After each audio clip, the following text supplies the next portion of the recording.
Bonjour à vous. Aujourd'hui, à la demande générale, l'un de mes textes. J'ai un petit peu la pression parce que passer après des monuments tels que Victor Hugo et Arthur Rimbaud, c'est pas facile.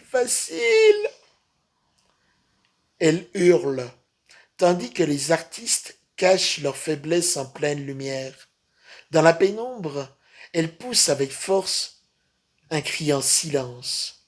Ce n'est pas un cri de colère, pas un cri de souffrance. C'est juste un cri qu'elle protège dans les crins de sa tête, telle une cavalière qui tient le crin de sa bête. Elle hurle au-dedans d'elle-même. C'est un cri majuscule. Elle hurle pour se raccrocher à des parois, se rappeler que le combat est en soi. Elle hurle malgré les cœurs au ralenti, les corps endoloris, les souffles cassés, les pas assez, les trop de tristesse, le plein de détresse, le vide de sens, le poids de l'absence, les joies au chômage, les amis partis avant l'âge. Elle hurle malgré cette boule au fond de la gorge qui l'empêche de hurler.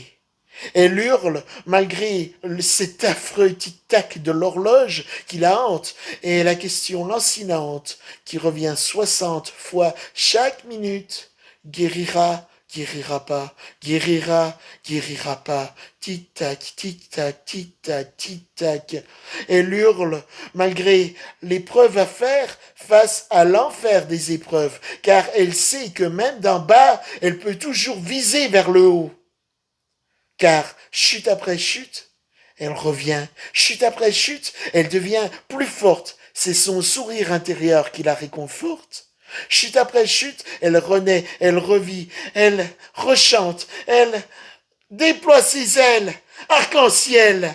On raconte depuis que chaque nuit, même au loin, on peut l'entendre hurler à la vie. Merci beaucoup. Comme disait Jacques Prévert, il faudrait essayer d'être heureux, ne serait-ce que pour donner l'exemple. À bientôt pour un nouveau poème. Au revoir!